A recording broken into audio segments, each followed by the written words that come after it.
नमस्कार भैया. नमस्कार. आपण डायरेक्ट विषयाला सुरुवात करूयात. सोमेश्वर कारखान्यावरती कथित आर्थिक गैरव्यवहार झाल्याप्रकरणी आपल्या टाईम ऑफिस व लेबर ऑफिसर यांना कारखाना प्रशासनाने निलंबित केलं आहे व त्यांच्यावरती त्वरित गुन्हे दाखल करू असं आश्वस्त केलं होतं. मात्र निलंबन झालेलं आहे, मात्र अद्यापही कोणावरती देखील गुन्हा दाखल झालेला नाही.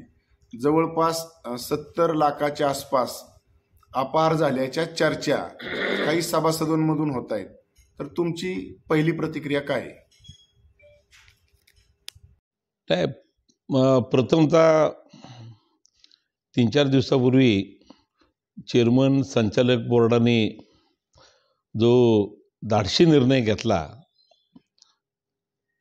की पूर्ण टाईम ऑफिस सस्पेंड केलेले आणि इन्क्वायरी त्याच्यावर नेमलेली, तर त्याबद्दल चेअरमन आणि संचालक बोर्ड या सर्वांचं माझ्या वतीने व कृती समितीच्या वतीने पहिले त्यांचं अभिनंदन करू इच्छितो. आता जे तुम्ही जे सांगताय की चौकशी करणारेत आणि मग गुन्हे दाखल करणारेत, असं जर का असेल तर माझी एक कृती समितीच्या वतीने बोर्डाला एक आमची सूचना राहील की आम्ही जरी तुमचं अभिनंदन करत असोल तरीसुद्धा कृती समितीची चेअरमनला मागणी अशी आहे की तात्काळ प्रथमतः पोलीस स्टेशनला गुन्हे कारखान्याच्या माध्यमातून गुन्हे दाखल करण्यात यावेत आणि दुसऱ्या बाजूला कारखान्याच्या माध्यमातून तुमची इन्क्वायरीसुद्धा चालू ठेवावी. आणि ह्या दोन्ही गोष्टी जर का केल्या त्या खऱ्या अर्थाने ते सामान्य सभासदापर्यंत जाईल की जेणेकरून हे बोर्ड एक चांगला निर्णय घेतला आहे, चांगलं काम करतं आहे. अशा पद्धतीने चेअरमन संचालक बोर्डाने तात्काळ गुन्हे पोलीस स्टेशनला जाऊन दाखल करावेत. कारण आज माझ्याकडं गेले 2 दिवसात ज्या काय माहिती आलेल्या आहेत, मला वाटते त्या फार गंभीर असाव्यात, गंभीर आहेत. कारण ही जो काय प्रकार जो काय आता झालेला आहे तो गेले 8 वर्षापासून तो हा प्रकार झालेला आहे. आणि हा जो काय सावळा गोंधळ जो झालेला आहे, अफरातफरीचा विषय जो काय झालेला आहे, हा जवळजवळ कोटीच्या घरात आहे. 5 कोट बी निघेल आणि 10 कोटसुद्धा निघेल. कारण मला अशी माहिती सभासदांच्याकडनं मिळते की आपल्या कारखान्याचा लेबर ऑफिसर यांनी आत्ता मध्यंतरी बारामतीमध्ये MIDCच्या भागात 3 ते 4 गुंठे जागा घेतलेली.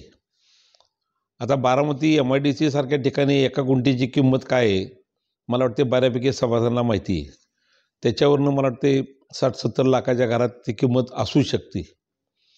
दुसरी गोष्ट असंही माझ्या कानावर आलेले की साळुंके म्हणून जो कोण ग्रस्त आहे त्या व्यक्तीने त्याच्या ज्या बहिणीत, मग सख्या बहिणीत का चुलत बहिणीत हे तपासावं लागेल, परंतु त्या बहिणींना सुद्धा 20-20 लाख रुपये दिलेले आहेत अशी सुद्धा मला माहिती मिळते.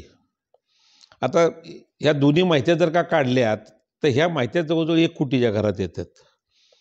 आणि काही जणांच्याकडनं जी फोन येतात की 7 ते 8 वर्षापासून हा सावळा गोंधळ चालू आहे. तर मला वाटते माझी चेअरमन आणि संचालक बोर्डाला एक माझी विनंती अशी राहील की इन्क्वायरीच्या माध्यमातून तुम्ही जे आता कायदेशीर कारवाई कारखान्याच्या माध्यमातून जो करताय ती तुमची चालू असावी, चालू करा, चालू ठेवा. पण पोलिसांच्यावर तात्काळ गुन्हे दाखल करण्याच्या दृष्टीने प्रक्रिया पुढली चालू व्हायला पाहिजे की जेणेकरून गुन्हे दाखल झाल्यानंतर पोलीस खात्यामार्फत त्यांना PC मिळेल. आणि PC मिळाल्यानंतर मला वाटते जे काय माहिती आमच्याकडं आलेल्या आहेत त्या बऱ्यापैकी माहित्या पोलीस खात्याला कळू शकतील. त्याच्यापेक्षा जास्त माहिती आहेत त्यासुद्धा कळू शकतील. आणि दुसरं म्हणजे हा जो काय बोर्डाने निर्णय जो घेतलेला आहे ह्याच्यावर कारखान्याच्या पूर्ण स्टाफवर एक मोठा दबाव येईल आणि आयुष्यात पुढं कधीही सोमेश्वर कारखान्यावर हा जो काय भ्रष्टाचार झालेला आहे चाललेला आहे हा कधी होणार नाही. मला ह्या माध्यमातून अजून एक चेअरमन आणि बोर्डाला मला एक कल्पना द्यायची की हा जो काय प्रकार जो आता लेबर ऑफिसरमध्ये जो काय घडलेला आहे हा नुसताच तिथं झालेला नाही आहे. आमच्याकडं माहिती अशी मिळालेली की ह्या लेबर ऑफिसरपेक्षा सिव्हिल ऑफिस जे आपलं आहे त्या सिव्हिल ऑफिसमध्ये सुद्धा अशाच प्रकारचा कारभार चालू आहे. तर त्या सिव्हिल ऑफिसची सुद्धा कारखाना अंतर्गत इन्क्वायरी व्हावी की जेणेकरून तिथं जर का भ्रष्टाचार जर का होत असेल तर तो 100% भ्रष्टाचार तो बाहेर येईल आणि एक सभासदांना एक निश्चित समाधान वाटेल की बाबा हे संचालक बोर्ड एक चांगलं काम करते. त्यामुळं माझी पुन्हा एकदा विनंती आहे की ह्या गोष्टी चेअरमन संचालक बोर्ड यांनी तात्काळ त्याची अंमलबजावणी करावी. हा जो आर्थिक गैरव्यवहाराचा जो प्रकार आहे तो फक्त लेबर ऑफिसर किंवा जे टाइम ऑफिस आहे त्यांच्या पुरताच मर्यादित असेल का याचा मास्टर माइंड आका आणखीन दुसरा कोणी असेल असं वाटतं का तुम्हाला? असू शकतो का? नाही, आता हे आका बेका जे काय तुम्ही बीडचं प्रकरण जे म्हणताय ते मेहरबानी करून मला वाटते आपल्या सोमेश्वर कारखान्यावर हा आका न हा असला काय प्रकार आणण्याचा प्रयत्न मला वाटते होता कामा नये. कृती समितीचं कुठलंही संचालक बोर्ड जर का आलं तर चुकीचा कारभार जर का चालत असेल तर त्याच्यावर अंकुश ठेवणे हे फक्त आमचं काम आहे. काय त्यात काहीतरी वेगळं काहीतरी आम्ही अजून त्यात पुढे घालून सोडायचं बोलायचं हा माझा वैयक्तिक किंवा आमच्या कृती समितीचा धंदा नाही आहे.